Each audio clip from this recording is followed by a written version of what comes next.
സുഹൃത്തുക്കളെ, നാമൊക്കെ പ്രതീക്ഷയോടെ കാത്തിരുന്ന രാഹുൽജി നമ്മോട് സംസാരിക്കും. I invite Rahulji to deliver his speech.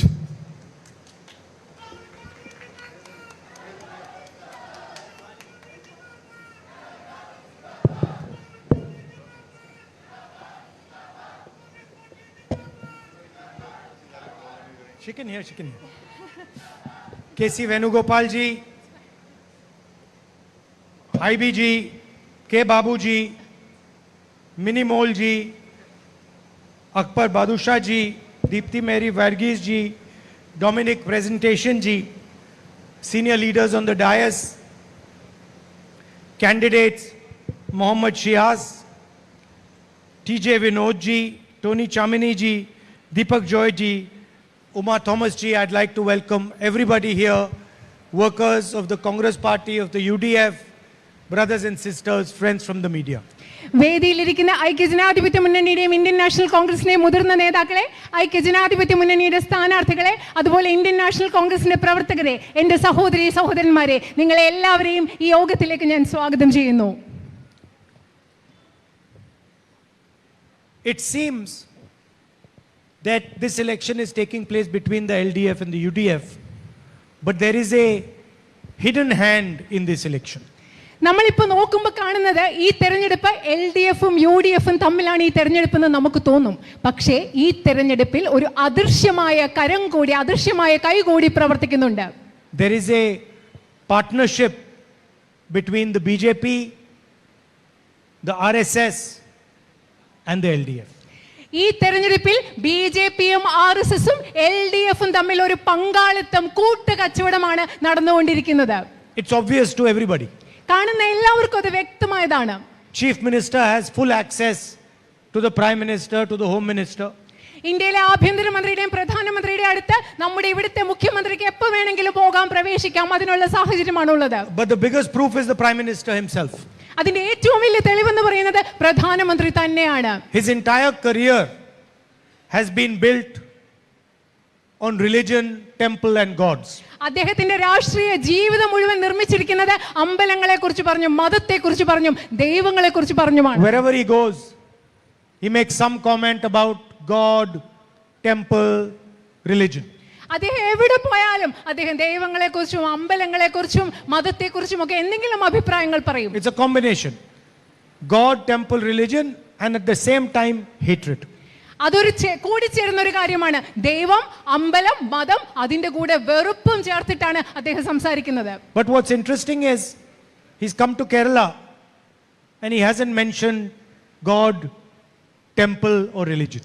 പക്ഷേ ഇതിലെ താല്പര്യം ഉളവാക്കുന്നത് എന്താണെന്നറിയോ? അദ്ദേഹം കേരളത്തിൽ വന്നിട്ടുണ്ട്, പക്ഷെ അദ്ദേഹം കേരളത്തിൽ വന്നിട്ട് ദൈവത്തെക്കുറിച്ചോ അമ്പലത്തെക്കുറിച്ചോ മതത്തെക്കുറിച്ചോ സംസാരിച്ചിട്ടില്ല. The biggest crime has been committed against the Sabrimala temple, against Ayyappa ji.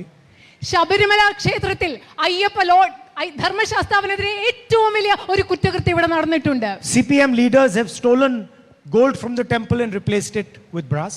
Sabarimala ക്ഷേത്രത്തിൽ നിന്ന് സ്വർണം കവർന്നെടുത്തിട്ട് CPMന്റെ നേതാക്കൾ അവിടെ ചെമ്പ് മാറ്റി വെച്ചിരിക്കുകയാണ്. And the Prime Minister has nothing to say about this. എന്നിട്ട് പ്രധാനമന്ത്രിക്ക് ഇതിനെക്കുറിച്ച് ഒന്നും പറയാനില്ല. Not one word. ഒരു വാക്കുപോലും. Normally he would be giving long speeches about this, but in Kerala not one word. സാധാരണയാണെങ്കിൽ അദ്ദേഹം ഇതിനെക്കുറിച്ച് വലിയ വലിയ നീളമുള്ള പ്രസംഗങ്ങൾ നടത്തും, പക്ഷെ കേരളത്തിൽ ഒരു വാക്കുപോലും പറഞ്ഞില്ല. Because he wants the LDF to win. കാരണം അദ്ദേഹത്തിന് പ്രധാനമന്ത്രിക്ക് വേണ്ടത് LDF ജയിക്കുക എന്നതാണ് പ്രധാനമന്ത്രിക്ക് വേണ്ടത്. Because he knows LDF can never be a threat to the BJP. കാരണം പ്രധാനമന്ത്രിക്ക് അറിയാം LDFന്, ഇടതുപക്ഷ ജനാധിപത്യ മുന്നണിക്ക് ഒരിക്കലും BJPക്കെതിരെ ഒരു ഭീഷണിയാവാനാവില്ലെന്ന് അദ്ദേഹത്തിന് അറിയാം. UDF and the Congress Party are the real threat to the BJP and the RSS. BJPക്കും RSSനുമെതിരെ ഈ രാജ്യത്തുള്ള യഥാർത്ഥ ഭീഷണി എന്ന് പറയുന്നത് ഇന്ത്യൻ നാഷണൽ കോൺഗ്രസും ഐക്യ ജനാധിപത്യ മുന്നണിയും മാത്രമാണ്. Let's not forget who the BJP and the RSS are. നമ്മൾ ഒരിക്കലും മറക്കരുത് BJPയും RSSും ആരാണെന്നുള്ളത് നമ്മൾ മറക്കരുത്.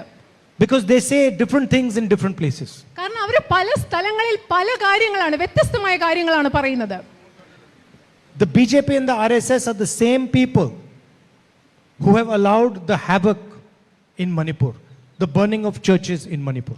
മണിപ്പൂരിൽ ഇത്രയും നാശം സംഭവിക്കാൻ സമ്മതിച്ച ആളുകളാണ് ബി ജെ പിയും ആർ എസ് എസും. മണിപ്പൂരിലെ പള്ളികൾ കത്തിക്കളയാൻ കാരണമായവരാണ് ബി ജെ പിയും R It S is the എസും. BJP RSS that has attacked Kerala's nurses in Chhattisgarh. കേരളത്തിലെ നഴ്സുമാരെ ഛത്തീസ്ഗറിൽ ആക്രമിച്ചത് ബി ജെ പിയും ആർ എസ് എസുമാണ്. It is the BJP and the RSS who spews hatred against minorities in this country. ഈ രാജ്യത്തെ ന്യൂനപക്ഷങ്ങൾക്കെതിരെ ഈ രാജ്യത്ത് വിദ്വേഷം പരത്തുന്നത് ആർ എസ് എസും ബി ജെ പിയും ആണെന്ന് നിങ്ങൾ മറക്കരുത്. And they are the partners of the left front.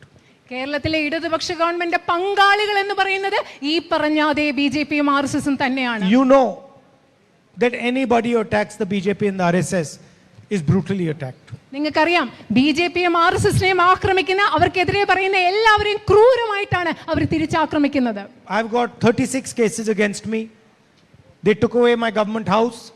They took away my Lok Sabha membership. I'm on bail. I've been interrogated for 55 hours by the ED. അതുപോലെ തന്നെ ഞാൻ അവരെ ആക്രമിക്കുന്ന ഉടനെ അവരെന്റെ ഔദ്യോഗിക വസതി എന്നിൽ നിന്ന് എടുത്തു മാറ്റി, എന്റെ ലോക്സഭാ അംഗത്വം റദ്ദാക്കി. ഞാൻ ഇവിടെ ജാമ്യത്തിലാണ് നിൽക്കുന്നത്. അതുമാത്രമല്ല 55 മണിക്കൂറുകൾ നിർത്താതെയാണ് എൻഫോഴ്സ്മെന്റ് ഡയറക്ടറേറ്റ് എന്നെ ചോദ്യം ചെയ്തത്. I want to ask the left front workers and genuine left front leaders, why has your leader, your chief minister, never been interrogated? ഞാനൊന്ന് ഇവിടുത്തെ ഇടതുപക്ഷ ജനാധിപത്യ മുന്നണിയുടെ പ്രവർത്തകരോടും ആത്മാർത്ഥമായി പ്രവർത്തിക്കുന്ന ഇടതുപക്ഷ മുന്നണിയുടെ നേതാക്കളോടും ഒരു ചോദ്യം ചോദിക്കട്ടെ. Why are his children not attacked? എന്തുകൊണ്ടാണ് കേരളത്തിലെ മുഖ്യമന്ത്രിയും അദ്ദേഹത്തിന്റെ കുട്ടികളെയും ചോദ്യം ചെയ്യാത്തത്, അവർ ആക്രമിക്കപ്പെടാത്തത്? Why is the CBI, the ED, the income tax department not attacking them?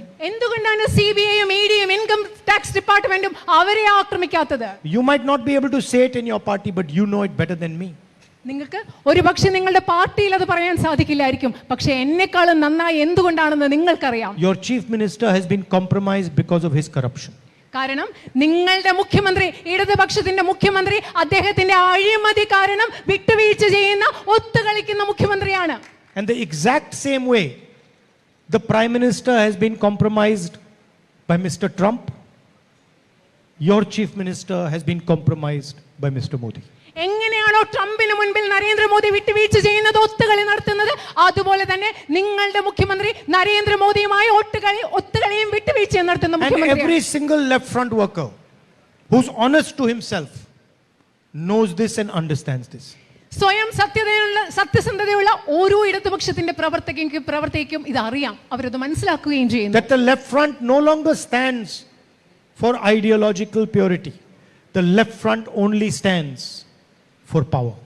അവർക്ക് മനസ്സിലാകും, ഇടതുപക്ഷ ജനാധിപത്യ മുന്നണി ഇന്ന് നിലനിൽക്കുന്നത് പ്രത്യയശാസ്ത്രപരമായ ശുദ്ധിക്ക് വേണ്ടിയല്ല, അവർ നിലനിൽക്കുന്നത് അധികാരത്തിന് വേണ്ടി മാത്രമാണ്. And that is why they have a partnership with the most vile political force in the country. കാരണം അതുകൊണ്ടാണ് അവർക്ക് ഈ രാജ്യത്തെ ഏറ്റവും മോശമായ നശീകരണാത്മകമായ രാഷ്ട്രീയ ശക്തിയുമായി അവർക്ക് ഇന്നൊരു പങ്കാളിത്തവും കൂട്ടുകച്ചവടവും ഉള്ളത്. Narendra Modi signed the US deal with America. Narendra Modi അമേരിക്കയുമായിട്ട് ഒരു വ്യാപാര കരാർ ഒപ്പുവെച്ചു. I can tell you what America got. എനിക്ക് നിങ്ങളോട് പറയാൻ സാധിക്കും അമേരിക്കയ്ക്ക് എന്ത് ലഭിച്ചു എന്ന് പറയാൻ സാധിക്കും. America got access to our agriculture. നമ്മുടെ കാർഷിക മേഖലയിൽ അവർക്ക് പ്രവേശനം ലഭിച്ചു. Their farmers can sell their dal, their soya, their fruits, their nuts in India. American കർഷകർക്ക് അവരുടെ പരിപ്പ് വർഗ്ഗങ്ങളും സോയാബീനും പഴവർഗ്ഗങ്ങളും ഒക്കെ ഇന്ത്യയിൽ, കശുവണ്ടിയും മറ്റും അവർക്ക് ഇന്ത്യയിൽ വിൽക്കാൻ സാധിക്കും. ഇതിന്റെ ഫലമായി India gave up our energy security to the United States. ഇന്ത്യയുടെ ഊർജ്ജ സുരക്ഷ അമേരിക്കയ്ക്ക് എഴുതി നൽകിയിരിക്കുകയാണ്. You will see now when prices go up of petrol, diesel, kerosene and gas. ഇപ്പൊ നിങ്ങൾക്ക് കാണാൻ സാധിക്കും പെട്രോളിന്റെയും ഡീസലിന്റെയും മണ്ണെണ്ണയുടെയും പാചകവാതകത്തിന്റെ ഒക്കെ വില വർദ്ധിക്കുന്നത് നിങ്ങൾക്ക് ഇപ്പൊ കാണാൻ. Who are going to suffer? The farmers are going to suffer. The fishermen are going to suffer. The poor people are going to suffer. നിങ്ങൾ ബുദ്ധിമുട്ടാൻ പോവുകയാണ്, ഇവിടുത്തെ കർഷകർ ബുദ്ധിമുട്ടാൻ പോവുകയാണ്, ഇവിടുത്തെ മത്സ്യത്തൊഴിലാളികൾ ബുദ്ധിമുട്ടാൻ പോവുകയാണ്, ഇവിടുത്തെ ദരിദ്രരായ മനുഷ്യർ ബുദ്ധിമുട്ടാൻ പോവുകയാണ്. What did Narendra Modi sign to the Americans? He said to them that India will not buy oil from anyone without permission of the United States. Narendra Modi എന്താണ് അമേരിക്കയോട് പറഞ്ഞത്? നരേന്ദ്രമോദി അമേരിക്കയോട് പറഞ്ഞു, അമേരിക്കയുടെ അനുമതി അല്ലാതെ ഇന്ത്യ ഒരു രാജ്യത്ത് നിന്നും എണ്ണ വാങ്ങിക്കുന്നില്ല എന്നാണ് പറഞ്ഞത്. It does not matter how cheap Russian oil is, how cheap Iranian oil is, how cheap Iraqi oil is, how cheap Venezuelan oil is. If the Americans do not want us to buy that oil. We cannot buy it. ഇറാനിലെ oil, ഇറാഖിലെ oil, വെനിസ്വേലയിലെ oil, റഷ്യയിൽ നിന്ന് കിട്ടുന്ന എണ്ണ ഇതിനൊക്കെ വില കുറഞ്ഞതാണെങ്കിൽ പോലും അമേരിക്കക്കാർ സമ്മതിച്ചില്ലെങ്കിൽ നമുക്ക് ഇവിടെ നിന്നൊന്നും എണ്ണ വാങ്ങിക്കാൻ സാധിക്കില്ല. Narendra Modi has committed 9.5 lakh crores every year for India to purchase American products. അതുമാത്രമല്ല അമേരിക്കയിൽ നിന്ന് 9 ലക്ഷം കോടി രൂപ വില വരുന്ന ഉൽപ്പന്നങ്ങൾ എല്ലാ വർഷവും ഇന്ത്യ വാങ്ങിക്കും എന്നൊരു വാഗ്ദാനം കൂടി നരേന്ദ്രമോദി നൽകിയിട്ടുണ്ട്. And he has handed our entire data to the United States. They can do what they want with it. They can store it wherever they want. അതുമാത്രമല്ല ഇന്ത്യയുടെ മുഴുവൻ ഡേറ്റ വിവരശേഖരം അദ്ദേഹം അമേരിക്കയ്ക്ക് നൽകിയിട്ടുണ്ട്. അവർക്ക് അത് എവിടെ വേണമെങ്കിലും സംഭരിക്കാം, അവർക്ക് എന്ത് വേണമെങ്കിലും ആ ഡേറ്റ ഉപയോഗിച്ച് ചെയ്യാം. India's taxes were raised, America's taxes were lowered. ഇന്ത്യയുടെ തീരുവയും നികുതിയും കൂട്ടി അതേസമയം അമേരിക്കയുടെ ഭാഗത്തു നിന്നുള്ള തീരുവ കുറയ്ക്കുകയും ചെയ്തു. So everybody knows what America got. But the question is, what did India get? എല്ലാവർക്കും അറിയാം അമേരിക്കയ്ക്ക് എന്ത് കിട്ടി എന്നുള്ളത്. പക്ഷെ ചോദ്യം ഇതാണ്, ഇന്ത്യക്ക് എന്താണ് കിട്ടിയത്? What did India get for signing away its energy security? What did India get for signing away agriculture? What did India get for giving up its data? നമുക്ക് എന്താണ് കിട്ടിയത്? നമ്മുടെ ഊർജ്ജ സുരക്ഷ കൈമാറിയതിന്, നമ്മുടെ വിവരശേഖരം നൽകിയതിന്, നമ്മുടെ കാർഷിക മേഖലയെ കൊടുത്തതിന് ഇന്ത്യക്ക് പകരം എന്താണ് കിട്ടിയത്? The answer is absolutely nothing. അതിന്റെ ഉത്തരം എന്താണെന്നറിയോ? പൂർണ്ണമായി ഒന്നും തന്നെ നമുക്ക് കിട്ടിയിട്ടില്ല. Why? എന്തുകൊണ്ടാണ്? Because Donald Trump controls Narendra Modi. എന്തുകൊണ്ടാണെന്ന് വെച്ചാൽ നരേന്ദ്രമോദിയെ നിയന്ത്രിക്കുന്നത് ഡൊണാൾഡ് ട്രംപ് ആയതുകൊണ്ടാണ്. And this fact is also understood by people in the BJP workers, BJP leaders, people in the RSS. ബിജെപിയിലും RSSിലുമുള്ള ആളുകൾക്ക്, അവരുടെ നേതാക്കൾക്ക്, പ്രവർത്തകർക്കൊക്കെ ഈ കാര്യം നന്നായി അറിയാം. They know their so-called nationalist leader is a sellout, has sold himself out to Donald Trump. അവർക്കറിയാം അവരുടെ ദേശീയവാദി എന്ന് സ്വയം വിശേഷിപ്പിക്കുന്ന നേതാവ് സ്വയം ഡൊണാൾഡ് ട്രംപിന് സ്വയം വിറ്റ ആളാണെന്ന് You saw it with your own eyes in Parliament House. When I started to speak about Epstein, when I started to speak about Adani, the Prime Minister of India ran away from the Lok Sabha. നിങ്ങളത് നിങ്ങളുടെ സ്വന്തം കണ്ണുകൊണ്ട് കണ്ടിട്ടുണ്ട്. പാർലമെന്റിൽ ഞാൻ എഴുന്നേറ്റ് Epstein ഫയലുകളെ കുറിച്ച് സംസാരിക്കാൻ പോയപ്പോൾ, അദാനിയെ കുറിച്ച് സംസാരിക്കാൻ പോയപ്പോൾ ഈ രാജ്യത്തിന്റെ പ്രധാനമന്ത്രി പാർലമെന്റിൽ നിന്ന് ഓടി ഒളിക്കുന്നത് നിങ്ങൾ കണ്ടിട്ടുണ്ട്. Watch the footage. First he tells his cabinet colleagues not to allow me to speak. നിങ്ങൾ അതിന്റെ വീഡിയോ കണ്ടു നോക്കണം. അദ്ദേഹത്തിന്റെ ക്യാബിനറ്റിലെ സഹപ്രവർത്തകരോട് പറഞ്ഞു, എന്നെ സംസാരിക്കാൻ അനുവദിക്കരുത്. For 4 hours they didn't let me speak. 4 മണിക്കൂർ എന്നെ അവർ സംസാരിക്കാൻ അനുവദിച്ചില്ല. And then after that he literally ran away from the Lok Sabha. അതിനുശേഷം അറിയുമോ, അക്ഷരാർത്ഥത്തിൽ അദ്ദേഹം ലോക്സഭയിൽ നിന്ന് ഓടിപ്പോവുകയായിരുന്നു. Why? Because Trump has information on Epstein. എന്തുകൊണ്ടാണെന്ന് അറിയുമോ? കാരണം ട്രംപിന് എപ്സ്റ്റീനെ കുറിച്ചുള്ള വിവരങ്ങൾ അറിയാം. Trump has information on Adani. ട്രംപിന് അദാനിയെ കുറിച്ചുള്ള വിവരങ്ങൾ അറിയാം. Trump has put a criminal case on Adani in the United States. അദാനിക്കെതിരെ അമേരിക്കയിൽ ഒരു ക്രിമിനൽ കേസ് ട്രംപ് അവിടെ രജിസ്റ്റർ ചെയ്തിട്ടുണ്ട്. And that case is targeted at the Prime Minister Narendra Modi. ആ case പക്ഷേ ലക്ഷ്യം വെക്കുന്നത് നമ്മുടെ പ്രധാനമന്ത്രി നരേന്ദ്രമോദിയാണ്. So whatever Trump says, Modi does. അതുകൊണ്ട് ട്രംപ് എന്ത് പറഞ്ഞാലും മോദി അത് ചെയ്തു കൊടുക്കും. Trump says jump, Modi jumps. Trump പറയുന്നു ചാടാൻ പറയുന്നു, അപ്പൊ മോദി ചാടും. Trump says lie down, Modi lies down. Trump കിടക്കാൻ പറയുന്നു, അപ്പൊ മോദി അവിടെ കിടക്കും. Trump says Modi run to Israel, Modi runs to Israel. Trump പറയാണ് മോദി ഇസ്രായേലിലേക്ക് പോകും, അപ്പൊ മോദി ഇസ്രായേലിലേക്ക് ഓടി പോകും. And the best part is Donald Trump publicly says Narendra Modi calls me sir. അതിൽ ഏറ്റവും വലിയ കാര്യം എന്ന് പറയട്ടെ, ഡൊണാൾഡ് ട്രംപ് പരസ്യമായിട്ട് വന്ന് പറയുകയാണ് നരേന്ദ്രമോദി എന്നെ സർ എന്നാണ് വിളിക്കുന്നത്. Donald Trump says that when I call Mr. Narendra Modi, he answers me, says yes sir, what can I do for you? Donald Trump പരസ്യമായിട്ട് പറയുന്നത് എന്താണെന്നറിയോ? ഞാൻ നരേന്ദ്രമോദിയെ ഫോൺ വിളിക്കുമ്പോൾ ഫോൺ എടുത്ത് അദ്ദേഹം പറയും യെസ് സർ, താങ്കൾക്ക് വേണ്ടി ഞാൻ എന്താണ് ചെയ്തു തരാനുള്ളത്. That is the same thing happening with your chief minister. അതേ കാര്യമാണ് നിങ്ങളുടെ മുഖ്യമന്ത്രിയുടെ കാര്യത്തിൽ. He's waiting for the phone call. He's waiting. Why? You understand it. He has to protect his children. അതുപോലെയാണ് അദ്ദേഹം ചെയ്യുന്നത്. അദ്ദേഹം ആ ഫോൺ കോളിന് വേണ്ടി കാത്തിരിക്കുകയാണ്. നിങ്ങൾക്കറിയാം എന്തിനാ ഇത് ചെയ്യുന്നതെന്ന്. കാരണം അദ്ദേഹത്തിന്റെ കുട്ടികളെ സംരക്ഷിക്കാനുണ്ട്. Which father will not try to protect his children? ഏത് അച്ഛനാണ് സ്വന്തം മക്കളെ സംരക്ഷിക്കാതിരിക്കാൻ ശ്രമിക്കുന്നത്? Which father will not try to protect his children? സ്വന്തം കുട്ടികളെ സംരക്ഷിക്കാതിരിക്കുന്നത് ഏത് അച്ഛനാണ്? But the problem is you allowed your children to do things that require protection now. പക്ഷേ പ്രശ്നം എന്താണെന്നറിയോ? നിങ്ങൾ നിങ്ങളുടെ മക്കളെ ഇപ്പൊ അവരെ സംരക്ഷിക്കേണ്ടി വരുന്ന കാര്യങ്ങൾ ചെയ്യാൻ നിങ്ങൾ സമ്മതിച്ചു എന്നതാണ് ഇവിടുത്തെ പ്രശ്നം. You did things that now require protection. ഇപ്പൊ അത് മാത്രമല്ല, നിങ്ങളുടെ കുട്ടികൾ മാത്രമല്ല, നിങ്ങളും ഇപ്പൊ നിങ്ങൾക്ക് സംരക്ഷണം ആവശ്യം വേണ്ടി വരുന്ന കാര്യങ്ങൾ ചെയ്തിട്ടുണ്ട്. And whose protection is the leader of the left front taking? ആരുടെ സംരക്ഷണമാണ് ഇടതുപക്ഷ ജനാധിപത്യ മുന്നണിയുടെ നേതാവ് ഇന്ന് എടുക്കുന്നത്? He's taking the protection of the most right-wing people in the country. അദ്ദേഹം സംരക്ഷണം സ്വീകരിക്കുന്നത് ഈ രാജ്യത്തെ ഏറ്റവും തീവ്ര വലതുപക്ഷമായ ആൾക്കാരിൽ നിന്നാണ് അദ്ദേഹം സംരക്ഷണം And സ്വീകരിക്കുന്നത്. that is the nature of the politics of Kerala. അതാണ് കേരളത്തിലെ രാഷ്ട്രീയത്തിന്റെ ഇന്നത്തെ രാഷ്ട്രീയത്തിന്റെ സ്വഭാവം എന്ന് പറയുന്നത്.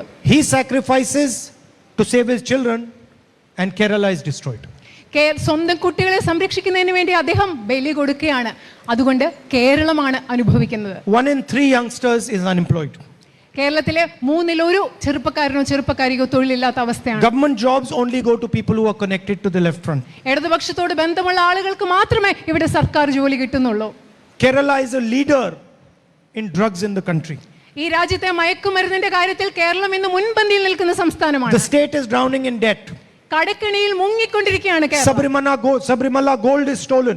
ശബരിമലയിൽ നിന്ന് സ്വർണം കവർന്നെടുത്തിരിക്കുകയാണ്. Health infrastructure is collapsing. ഇവിടുത്തെ ആരോഗ്യ മേഖലയിലെ അടിസ്ഥാന സൗകര്യങ്ങൾ തകർന്നുകൊണ്ടിരിക്കുകയാണ്. And how can a person who's trying to save his children have a long-term vision for the state? ഈ സാഹചര്യത്തിൽ സ്വന്തം കുഞ്ഞുങ്ങളെ രക്ഷിക്കാൻ ശ്രമിച്ചുകൊണ്ടിരിക്കുന്ന ഒരാൾക്ക് എങ്ങനെയാണ് ദീർഘകാലത്തെ ഒരു കാഴ്ചപ്പാടും ദർശനവും His main concern is how to save himself and his children. അദ്ദേഹത്തിന്റെ ഏറ്റവും വലിയ ഉത്കണ്ഠ എന്ന് പറയുന്നത് എങ്ങനെ അദ്ദേഹത്തെയും അദ്ദേഹത്തിന്റെ കുട്ടികളെയും സംരക്ഷിക്കാം എന്നുള്ളതാണ്. So you can see that the chief minister's actions, his past actions, have trapped him in the present. നിങ്ങൾക്കറിയാം, നിങ്ങൾക്ക് മനസ്സിലാക്കാൻ സാധിക്കും ഇവിടുത്തെ മുഖ്യമന്ത്രിയുടെ കഴിഞ്ഞ കാലത്തെ ചെയ്തികൾ, അദ്ദേഹത്തിന്റെ പ്രവർത്തനങ്ങൾ ഇന്ന് അദ്ദേഹത്തെ ഒരു കുരുക്കിൽപ്പെടുത്തിയിരിക്കുകയാണ്. And who suffers? The people of Kerala. ഇതിന്റെ ഫലമായിട്ട് ആരാണ് കഷ്ടപ്പെടുന്നത്, അനുഭവിക്കുന്നത്? കേരളത്തിലെ ജനങ്ങൾ. Fishermen, rubber farmers, laborers, these people suffer. മത്സ്യത്തൊഴിലാളികൾ, അതുപോലെ തന്നെ തൊഴിലാളികൾ, കർഷകർ, ഇവരൊക്കെയാണ് ഇതിന്റെ ഫലമായിട്ട് അനുഭവിച്ചുകൊണ്ടിരിക്കുന്നത്. And many people in the left front agree with me. അത് മാത്രമല്ല, ഇടതുപക്ഷ ജനാധിപത്യ മുന്നണിയിലെ പല ആളുകളും ഞാൻ പറഞ്ഞ കാര്യത്തോട് സമ്മതിക്കുന്നുണ്ട്, യോജിക്കുന്നുണ്ട്. This morning one of their ministers was on the stage with us. ഇന്ന് രാവിലെ അവരുടെ നേതൃത്വത്തെ ഒരു മന്ത്രി ഞങ്ങളുടെ കൂടെ സ്റ്റേജിൽ ഉണ്ടായിരുന്നു. Last time I came to Kerala 2 days ago, senior leaders of the left were on the stage with us. ഞാൻ 2 ദിവസങ്ങൾക്ക് മുമ്പ് കഴിഞ്ഞ പ്രാവശ്യം കേരളത്തിൽ വന്നപ്പോൾ ലെഫ്റ്റിന്റെ മുതിർന്ന നേതാക്കൾ, ഇടതുപക്ഷത്തിന്റെ മുതിർന്ന നേതാക്കൾ ഞങ്ങളുടെ കൂടെ വേദിയിലുണ്ടായിരുന്നു. Why? Because that is not a left party. എന്തുകൊണ്ടാണ്? കാരണം ഇന്നത്തെ ഇടതുപക്ഷം യഥാർത്ഥത്തിൽ ഒരു ഇടതുപക്ഷ പാർട്ടി അല്ല. It is a partner of the worst political force in this country. ഈ രാജ്യത്തെ ഏറ്റവും മോശമായ ഒരു രാഷ്ട്രീയ ശക്തിയുടെ കൂട്ടാളിയാണ് ഇന്നത്തെ ഇടതുപക്ഷം എന്ന് പറയുന്നത്. A force that attacks people because of their faith. അവരുടെ വിശ്വാസത്തിന്റെ പേരിൽ ഈ രാജ്യത്തെ ജനങ്ങളെ ആക്രമിക്കുന്ന ഒരു രാഷ്ട്രീയ ശക്തിയുടെ കൂട്ടാളിയാണ് അവർ. If you're a minority, if you're a Christian, if you're a Muslim, if you're a Sikh, if you're a Jain, they attack you because of what you believe. നിങ്ങളൊരു ന്യൂനപക്ഷത്തിൽപ്പെടുന്ന ഒരാളാണ്, നിങ്ങൾ ക്രിസ്ത്യാനി ആവട്ടെ, മുസ്ലിം ആവട്ടെ, ജെയിൻ ആവട്ടെ, സിഖ് ആവട്ടെ, നിങ്ങളുടെ വിശ്വാസത്തിന്റെ പേരിൽ അവർ നിങ്ങളെ ആക്രമിക്കുന്നു. They murder people because of what they believe. ആളുകളുടെ വിശ്വാസത്തിന്റെ പേരിൽ അവർ ആളുകളെ കൊല ചെയ്യുകയാണ്. And this is a direct attack on the constitution which says freedom of belief is enshrined in India. ഇത് ഇവരെങ്ങനെ ചെയ്യുന്നതെന്ന് പറഞ്ഞാൽ ഭാരതത്തിൽ എല്ലാവർക്കും അവരുടെ വിശ്വാസത്തിന് സ്വാതന്ത്ര്യമുണ്ട് എന്ന് പറയുന്ന ഇന്ത്യൻ ഭരണഘടനയിലുള്ള നേരിട്ടുള്ള ഒരു ആക്രമണമാണ്. How dare your chief minister stand with them? എങ്ങനെയാണ് നിങ്ങളുടെ മുഖ്യമന്ത്രിക്ക് അവരുടെ ഒപ്പം നിൽക്കാൻ How can he സാധിക്കുന്നത്? not be ashamed of this? അതിനെപ്പറ്റി അദ്ദേഹത്തിന് ലജ്ജ തോന്നാതിരിക്കാൻ എങ്ങനെയാണ് സാധിക്കുക? After all his so-called training in the left, ഇത്രയും നാളെ ലെഫ്റ്റിൽ ഇടതുപക്ഷത്തിൽ കിട്ടിയ പരിശീലനത്തിന് ശേഷം he's aligned with this dirty force. അദ്ദേഹം ഇത്ര മോശമായ വൃത്തികെട്ട ഒരു ബലത്തിന്റെ ശക്തിയുടെ കൂടെ അദ്ദേഹത്തിന് He needs to answer to the people of Kerala. കേരളത്തിലെ ജനങ്ങളോട് അദ്ദേഹത്തിന് ഉത്തരം പറയേണ്ടതുണ്ട്. Now what is the UDF going to do the moment we come to power? ഇനി ഐക്യജനാധിപത്യ മുന്നണി അധികാരത്തിൽ വരുന്ന നിമിഷം ഞങ്ങൾ എന്താണ് ചെയ്യാൻ We പോകുന്നത്? are going to do what many things that your current government should have done. നിങ്ങളുടെ ഇന്നിരിക്കുന്ന ഗവൺമെന്റ് ചെയ്യേണ്ടിയിരുന്ന പല കാര്യങ്ങളുമാണ് ഞങ്ങൾ ഇനി ചെയ്യാൻ Women are പോകുന്നത്. the strength of this state. ഈ സംസ്ഥാനത്തിന്റെ ശക്തി കരുത്ത് എന്ന് പറയുന്നത് സ്ത്രീകളാണ്. Wherever the women of Kerala go, they make us proud. എവിടെയൊക്കെ കേരളത്തിലെ സ്ത്രീകൾ പോകുന്നു അവിടെയൊക്കെ അവർ നമ്മളെ Go to അഭിമാനമുള്ളവരാക്കുന്നു. any hospital in the country, go to any hospital in the Middle East, you will see the spirit of Kerala in our nurses. ഇവിടെ നിങ്ങൾ കേരളത്തിലെ ഏതെങ്കിലും, ഇന്ത്യയിലെ ഏതെങ്കിലും ഒരു ആശുപത്രിയിൽ പോകും, ഗൾഫ് നാടുകളിലെ ഏതെങ്കിലും ഒരു ആശുപത്രിയിൽ പോകും, അവിടെ മലയാളിയുടെ തനിമ, ആത്മവീര്യം നഴ്സസിലൂടെ നമുക്ക് കാണാൻ സാധിക്കും. And everybody knows that these are not just normal, ordinary nurses. എല്ലാവർക്കും അറിയാം ഇവർ വെറുതെ സാധാരണക്കാരായ നഴ്സുമാരല്ല. These are women who carry the spirit of Kerala, the tradition of Kerala with them. ഈ സ്ത്രീകൾ എന്ന് പറയുന്നത് കേരളത്തിന്റെ പാരമ്പര്യം, കേരളത്തിന്റെ തനിമ അത് അവരുടെ ഉള്ളിൽ കൊണ്ടു നടക്കുന്ന സ്ത്രീകളാണ്. What is the spirit of Kerala? When they have a patient in front of them, they do not see his religion, they do not see his caste, They do not see his gender. They are compassionate and they help. എന്താണ് കേരളത്തിന്റെ പാരമ്പര്യം, കേരളത്തിന്റെ സത്ത എന്ന് പറയുന്നത്? തങ്ങളുടെ മുൻപിൽ ഒരു രോഗി വരുമ്പോൾ ആ രോഗിയുടെ മതം അവർ നോക്കുന്നില്ല, ജാതി നോക്കുന്നില്ല, ഏത് ലിംഗ പദവിയാണെന്ന് നോക്കുന്നില്ല. അവരോട് കരുണയുള്ളവരും സഹാനുഭൂതിയുള്ളവരുമാണ്. And millions of women in Kerala protect the spirit and the culture of Kerala every single day. ഓരോ ദിവസവും കേരളത്തിലെ ദശലക്ഷക്കണക്കിന് വരുന്ന സ്ത്രീകൾ കേരളത്തിന്റെ സംസ്കാരവും കേരളത്തിന്റെ ആത്മസത്തയും സംരക്ഷിക്കുന്നവരാണ്. By their humility, by their respect, by their love and affection. അവരുടെ സ്നേഹം കൊണ്ട്, അവരുടെ ബഹുമാനം കൊണ്ട്, അവരുടെ വിനയം കൊണ്ട് അവരത് ചെയ്യുന്നു. And that is why we are going to give them protection. അതുകൊണ്ടാണ് കേരളത്തിലെ സ്ത്രീകൾക്ക് ഞങ്ങൾ സംരക്ഷണം നൽകാൻ പോകുന്നത്. The first thing we are going to do is every single woman in Kerala is going to travel for free on Kerala's buses. ആദ്യമായി ഞങ്ങൾക്ക് ചെയ്യാൻ പോകുന്ന കാര്യം എന്ന് പറയുന്നത് കേരളത്തിലെ ഓരോ സ്ത്രീയും കേരളത്തിലെ സർക്കാർ ബസ്സുകളിൽ സൗജന്യമായി യാത്ര ചെയ്യാൻ പോകുന്നു എന്നതാണ് ഞങ്ങൾ ആദ്യം ചെയ്യുന്നത്. And we want you to travel freely, comfortably, and we want you to follow your dreams, no matter what they are. നിങ്ങളുടെ സ്വപ്നങ്ങൾ എന്തായാലും നിങ്ങൾ അത് പിന്തുടരണം. നിങ്ങൾ സുരക്ഷിതമായി സുഖത്തോടുകൂടി സമാധാനമായി യാത്ര ചെയ്യണം. Not what other people expect of you, നിങ്ങളിൽ നിന്ന് മറ്റുള്ളവർ പ്രതീക്ഷിക്കുന്നതല്ല നിങ്ങൾ ചെയ്യേണ്ടത്. but what you want to do. നിങ്ങൾക്ക് എന്താണോ വേണ്ടത് അതാണ് നിങ്ങൾ ചെയ്യേണ്ടത്. That's what we want to enable. അതാണ് നിങ്ങളെ അത് ചെയ്യാൻ പ്രാപ്തരാക്കണമെന്നാണ് ഞങ്ങൾ ആഗ്രഹിക്കുന്നത്. A young woman wants to become an engineer, doctor, lawyer, nurse, anything she wants to do. She wants to be a housewife. We want to enable that. ഒരു ചെറുപ്പക്കാരിക്ക് doctor ആവണോ, engineer ആവണോ, വക്കീലാവണോ, അത് വേണ്ട, വീട്ടിലിരുന്ന് വീട്ടമ്മയായിരിക്കണോ, അങ്ങനെ ചെയ്യാൻ അവരെ പ്രാപ്തരാക്കണമെന്ന് ഞങ്ങൾ ആഗ്രഹിക്കുന്നു. And we want to make your life easier. നിങ്ങളുടെ ജീവിതം ലളിതമാക്കണം, എളുപ്പമുള്ളതാക്കണമെന്ന് ഞങ്ങൾ You want to ആഗ്രഹിക്കുന്നു. go shopping, you want to go to college, you want to go to university, you want to go to see your friends, you want to go to see your parents. You're going to go for free. നിങ്ങൾക്ക് കോളേജിൽ പോകണോ, സർവകലാശാലയിൽ പോകണോ, ഷോപ്പിങ്ങിന് വേണ്ടി പോകണോ, ബന്ധുക്കളെ കാണാൻ പോകുന്നു, നിങ്ങളുടെ മാതാപിതാക്കളെ കാണാൻ പോകുന്നു, സുഹൃത്തുക്കളെ കാണാൻ പോകുന്നു, അത് നിങ്ങൾക്ക് സൗകര്യപ്രദമായി ചെയ്യണമെന്ന് ഞങ്ങൾ ആഗ്രഹിക്കുന്നു. Second thing we're going to do is any young woman in Kerala who's in college or university is going to get 1,000 rupees a month every month until she's in college and university. ഞങ്ങൾ ചെയ്യാൻ പോകുന്ന രണ്ടാമത്തെ പ്രധാനപ്പെട്ട കാര്യം എന്ന് പറയുന്നത് കേരളത്തിൽ കോളേജിലോ സർവകലാശാലയിൽ പോകുന്ന ഓരോ പെൺകുട്ടിക്കും പ്രതിമാസം 1000 രൂപ ആ പഠനം പൂർത്തിയാക്കുന്നത് വരെ ഞങ്ങൾ നൽകിയിരിക്കുമെന്ന ഉറപ്പാണ്. Because we understand very well that after all your sacrifices for this state, after everything you do for this state, you are treated unfairly in society. കാരണം ഞങ്ങൾക്ക് മനസ്സിലാവുന്നുണ്ട് നിങ്ങൾ നിങ്ങളുടെ സംസ്ഥാനത്തിന് വേണ്ടി നിങ്ങളുടെ പ്രവർത്തനങ്ങൾ, നിങ്ങളുടെ ത്യാഗം, ഇതൊക്കെ നിങ്ങൾ ചെയ്തിട്ടും നിങ്ങളെ നീതിയുക്തമായിട്ടല്ല ഈ സംസ്ഥാനത്ത് പരിഗണിക്കുന്നതെന്ന് ഞങ്ങൾക്ക് മനസ്സിലാവുന്നത് കൊണ്ടാണ് ഞങ്ങൾ ഇത് ചെയ്യുന്നത്. This society is a male dominated society.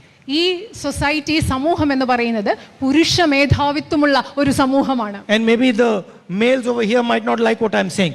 ഒരു പക്ഷേ ഇവിടെയുള്ള പുരുഷന്മാർക്ക് ഞാൻ പറയുന്നത് ഇഷ്ടപ്പെടാൻ ഒരു സാധ്യതയും ഇല്ലെന്ന് എനിക്കറിയാം. They might be thinking, why are you giving this? Why are you giving 1,000 rupees a month to women? Why not to men also? നിങ്ങൾ ഇവിടെ നിന്ന് ആലോചിക്കേണ്ടായിരിക്കും, നിങ്ങൾ എന്തുകൊണ്ടാണ് പെൺകുട്ടികൾക്ക് മാസം ഈ 1000 രൂപ കൊടുക്കുന്നത്, എന്തുകൊണ്ടാണ് ആൺകുട്ടികൾക്ക് കൊടുക്കാത്തത് നിങ്ങൾ ഇപ്പോൾ ആലോചിക്കുന്നുണ്ടായിരിക്കാം. But to make society stronger, we have to accept that women are not treated well. പക്ഷേ ഈ സമൂഹത്തെ കൂടുതൽ ശക്തമാക്കണമെങ്കിൽ സമൂഹത്തിലെ സ്ത്രീകളെ നമ്മൾ ശരിയായ രീതിയിൽ, വേണ്ട രീതിയിൽ അല്ല പരിഗണിക്കുന്നതെന്ന് നമ്മൾ ആദ്യം And we ഉൾക്കൊണ്ടിരിക്കുന്നു. have to make space for them in different parts of society. സമൂഹത്തിന്റെ പല ഭാഗങ്ങളിൽ നമുക്ക് അവർക്ക് വേണ്ടി ഇടങ്ങൾ ഒരുക്കേണ്ടതിന്റെ ആവശ്യമുണ്ട്. In bureaucracy, in business, in politics, in all these spaces, we have to enable and bring in more and more women. അതുപോലെ ഉദ്യോഗസ്ഥ വൃന്ദത്തിലാവട്ടെ, രാഷ്ട്രീയത്തിലാവട്ടെ, അതുപോലെ വ്യവസായത്തിലാവട്ടെ നമുക്ക് ധാരാളം സ്ത്രീകളെ കൊണ്ടുവരേണ്ടതായിട്ടുണ്ട്. And these two ideas are a starting point. ഈ രണ്ട് ആശയങ്ങളാണ് അവിടെ നിന്നാണ് ഞങ്ങൾ തുടങ്ങാൻ പോകുന്നത്. There are also senior citizens in our society. നമ്മുടെ സമൂഹത്തിൽ അതുപോലെ മുതിർന്ന പ്രായമായ ആൾക്കാരുണ്ട്. Prices rise, fuel prices are going up, gas prices are going up, things are getting more expensive. വില കൂടുന്നു, അതുപോലെ തന്നെ ഇന്ധനത്തിന്റെ വില കൂടുന്നു, പാചകവാതകത്തിന്റെ വില കൂടുന്നു, ആ കാര്യങ്ങളൊക്കെ വളരെ ബുദ്ധിമുട്ടാകാണ്, വില കൂടുകയാണ് ചെയ്യുന്നത്. And everybody who has an older relative or is older themselves know that they have special requirements. നമുക്കറിയാം, പ്രായമായവർക്ക് സ്വയം അറിയാം, അതുപോലെ തന്നെ പ്രായമായ ബന്ധുക്കളുള്ള എല്ലാവർക്കും അറിയാം അവർക്ക് പ്രത്യേക ആവശ്യങ്ങളുണ്ടെന്നറിയാം. That is why we are going to create a ministry for senior citizens. അതുകൊണ്ടാണ് കേരളത്തിലെ മുതിർന്ന പൗരന്മാർക്ക് വേണ്ടി ഞങ്ങൾ ഒരു പ്രത്യേക വകുപ്പ് ആരംഭിക്കാൻ പോകുന്നത്. The sole job of this ministry is going to be to look after the interest of our senior citizens. നമ്മുടെ നാട്ടിലെ മുതിർന്ന പൗരന്മാരുടെ താൽപര്യങ്ങൾ സംരക്ഷിക്കുക എന്ന ഒറ്റ ജോലിയായിരിക്കും ഈ വകുപ്പിനുണ്ടായിരിക്കുക. To thank them for the hard work they've done in their life. the struggle they've gone through, and to help protect them.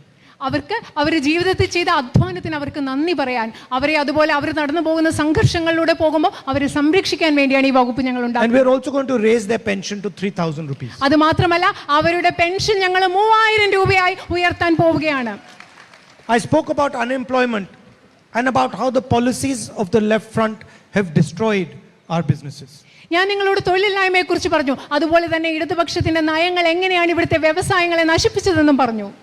We want to encourage young people to start their own businesses, small and medium businesses. ചെറുകിട ഇടത്തരം സംരംഭങ്ങൾ ആരംഭിക്കാൻ യുവജനങ്ങളെ പ്രോത്സാഹിപ്പിക്കണമെന്ന് ഞങ്ങൾ ആഗ്രഹിക്കുന്നു. We do not want India to be run by 2 or 3 big businesses. 2-3 വലിയ വ്യവസായങ്ങൾ ഇന്ത്യയെ നടത്തിക്കൊണ്ടുപോകുന്ന മുൻപോട്ട് പോകുന്ന ഒരു അവസ്ഥ ഞങ്ങൾക്ക് We do താല്പര്യമില്ലാത്തതാണ്. not want everything to be owned by Adani and Ambani. അദാനിയും അംബാനിയും ചേർന്ന് ഈ രാജ്യത്തിലെ എല്ലാം സ്വന്തമാക്കുന്ന ഒരു അവസ്ഥ ഞങ്ങൾക്ക് താല്പര്യമില്ലാത്ത And so അവസ്ഥയാണ്. we are going to give interest-free loans of up to 5 lakh rupees for any young person who wants to start a business.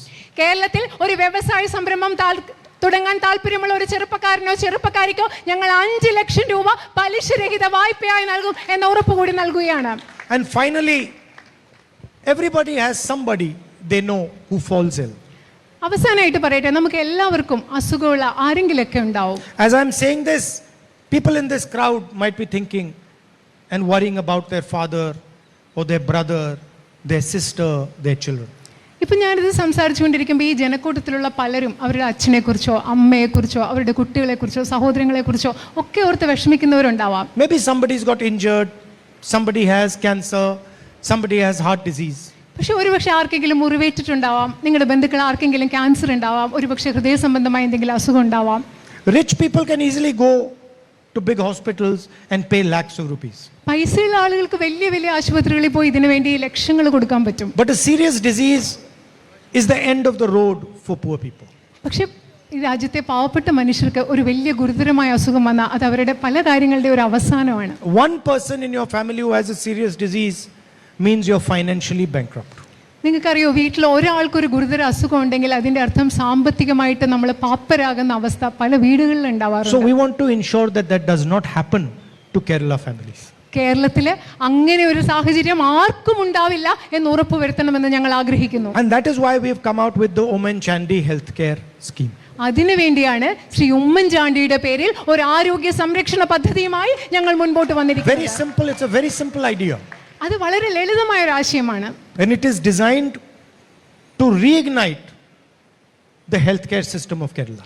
കേരളത്തിലെ ആരോഗ്യ സംവിധാനത്തെ പുനരുജ്ജീവിപ്പിക്കുന്നതിന് വേണ്ടി രൂപകൽപ്പന ചെയ്തിട്ടുള്ള ഒരു പദ്ധതിയാണത്. It's designed to increase the number of doctors, number of nurses, number of support staff in our hospitals. ഇവിടുത്തെ ഡോക്ടർമാരുടെയും നഴ്സുമാരുടെയും അതുപോലെ ആരോഗ്യ പ്രവർത്തകരുടെ എണ്ണം കൂട്ടുന്ന രീതിയിൽ രൂപകൽപ്പന ചെയ്ത പദ്ധതിയാണത്. The idea is very, very simple. ആശയം വളരെ ലളിതമാണ്. The government of Kerala is going to ensure 25 lakh rupees of healthcare cover to every single Kerala family. കേരളത്തിലെ ഗവൺമെന്റ് കേരളത്തിലെ ഓരോ കുടുംബത്തിനും 25 ലക്ഷം രൂപയുടെ ആരോഗ്യ പരിരക്ഷ ഉറപ്പാക്കുന്നു എന്നതാണ് വളരെ ലളിതമായ ആശയം. And every single family who has someone who is sick will benefit from this scheme. വീട്ടിലെ അസുഖമുള്ള ഓരോ കുടുംബത്തിനും ഈ പദ്ധതിയുടെ ഭാഗമായി എന്തെങ്കിലും പ്രയോജനങ്ങൾ ഉണ്ടാവും, അവർക്ക് അതിന്റെ ഗുണമുണ്ടാവും. So the people who are listening here who are worried about their relatives being sick, their relatives struggling against disease, don't worry. In a few days, we are going to resolve this problem for you. ഇവിടെ ഈ ജനക്കൂട്ടത്തിലിരുന്ന് ബന്ധുക്കളും ഇഷ്ടപ്പെട്ടവരും ഒക്കെ ആർക്കെങ്കിലും അസുഖമാണെന്ന് ഓർത്ത് നിങ്ങൾ വിഷമിച്ചിരിക്കുന്നവർ ഒത്തിരി പേരുണ്ടാവും. അവരോട് ഞാൻ പറയാണ്, നിങ്ങൾ വിഷമിക്കണ്ട. കുറച്ച് ദിവസങ്ങൾക്കകം നിങ്ങളുടെ ഈ പ്രശ്നത്തിന് ഞങ്ങൾ ഒരു വലിയ പരിഹാരം കാണാൻ പോവുകയാണ്. Every single family is going to have a buffer of 25 lakh rupees for their protection. നിങ്ങളുടെ സംരക്ഷണത്തിന് വേണ്ടി കേരളത്തിലെ ഓരോ കുടുംബത്തിനും 25 ലക്ഷം രൂപയുടെ ഒരു തുകയുണ്ടായിരിക്കും. And these 5 guarantees that I just read out are just the beginning. ഞാൻ ഈ പറഞ്ഞ 5 ഗ്യാരണ്ടികൾ, 5 ഉറപ്പുകൾ എന്ന് പറയുന്നത് ഇതൊരു തുടക്കം മാത്രമാണ്. We want to give you a humble government.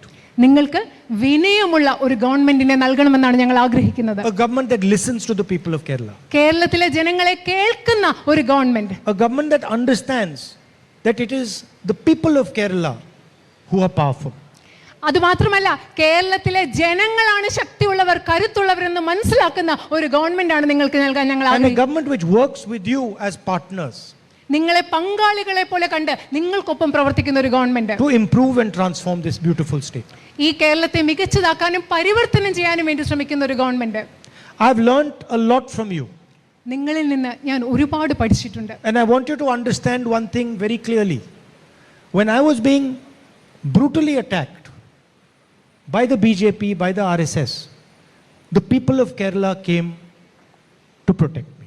ഞാൻ നിങ്ങൾ ഒരു കാര്യം മനസ്സിലാക്കണമെന്ന് ഞാൻ വളരെയധികം ആഴത്തിൽ ആഗ്രഹിക്കുന്നു. BJPയും RSSും എന്നെ ക്രൂരമായി ആക്രമിച്ചപ്പോൾ കേരളത്തിലെ ജനങ്ങളാണ് എനിക്കൊപ്പം വന്ന് എന്നെ സംരക്ഷിച്ചത്. You do not understand what this means for me. എനിക്കിത് എത്രമാത്രം അർത്ഥമുള്ളതാണെന്ന് ഒരുപക്ഷെ നിങ്ങൾക്ക് In മനസ്സിലാവില്ല. good times, everybody comes. നല്ല കാലത്ത് എല്ലാവരും കൂടെ ഉണ്ടാവും. In bad times, only the people who love you come. പക്ഷേ കഷ്ടകാലത്ത് നിങ്ങളെ സ്നേഹിക്കുന്ന മനുഷ്യർ മാത്രമേ നിങ്ങളുടെ കൂടെ ഉണ്ടാവുള്ളൂ. So Kerala showed me that they have love and affection for me, and I also have love and affection for Kerala. പക്ഷെ കേരളം എനിക്ക് കാണിച്ചു തന്നു, അവർക്ക് എന്നോട് ഇഷ്ടമുണ്ട്, സ്നേഹമുണ്ടെന്ന് കേരളം എന്നോട് കാണിച്ചു തന്നു. അതുപോലെ തന്നെ എനിക്കും കേരളത്തോട് ഒരുപാട് ഇഷ്ടവും സ്നേഹവും ഉണ്ട്. So I'd like to thank you for that, because you taught me a lot in the 5 years I was member of parliament of Wayanad. നിങ്ങൾ വയനാട്ടിലെ ജനപ്രതിനിധിയായിരുന്ന 5 വർഷം എന്നെ ഒരുപാട് കാര്യങ്ങൾ പഠിപ്പിച്ചു. അതിനുവേണ്ടി നിങ്ങളോട് നന്ദി പറയാൻ ഞാൻ ആഗ്രഹിക്കുകയാണ്. Taught me about the depth of your understanding, നിങ്ങളുടെ മനസ്സിലാക്കലിന്റെ ആഴത്തെക്കുറിച്ച് നിങ്ങൾ എന്നെ പഠിപ്പിച്ചു. your history, your tradition, your way of thinking. നിങ്ങളുടെ ചരിത്രം, നിങ്ങളുടെ പാരമ്പര്യം, നിങ്ങൾ ചിന്തിക്കുന്ന രീതി.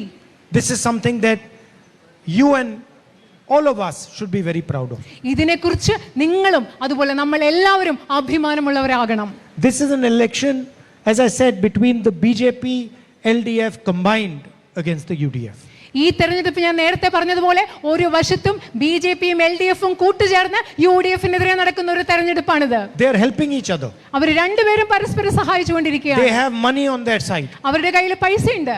They are in power at the center and in the state. കേന്ദ്രത്തിലും കേരളത്തിലും സംസ്ഥാനത്തും അവർ അധികാരത്തിലാണ്. But we are the ones who are connected to the people of Kerala. പക്ഷേ കേരളത്തിലെ ജനങ്ങളോട് ബന്ധമുള്ളത് നമ്മളാണ്. We have truth on our side. നമ്മുടെ ഭാഗത്തുള്ളത് സത്യമാണ്. And I'm confident that we are going to form the government in Kerala in the next few days. എനിക്ക് ആത്മവിശ്വാസമുണ്ട്, ഈ തെരഞ്ഞെടുപ്പിൽ ഐക്യജനാധിപത്യ മുന്നണി ഇവിടെ ഗവൺമെന്റ് രൂപീകരിക്കുമെന്നതിൽ എനിക്ക് ആത്മവിശ്വാസമുണ്ട്. I am your soldier in Delhi. ഞാൻ ഡൽഹിയിൽ നിങ്ങളുടെ പട്ടാളക്കാരനാണ്. I tell the people of Wayanad that they have 2 members of parliament. ഞാൻ വയനാട്ടിലെ ആളുകളോട് പറയും, അവർക്ക് 2 parliament അംഗങ്ങളാണുള്ളത്. My sister and myself. എന്റെ സഹോദരിയും ഞാനും. And I think even though I have not been born in Kerala, I am an honorary Keralite. ഞാൻ ഒരു കാര്യം കൂടെ പറയട്ടെ, ഞാൻ കേരളത്തിലല്ല ജനിച്ചിട്ടുള്ളത്, പക്ഷെ ഞാൻ മലയാളി എന്ന പദവിയിലിരിക്കുന്ന ഒരു മലയാളി തന്നെയാണ്. So whatever you need from me, ever,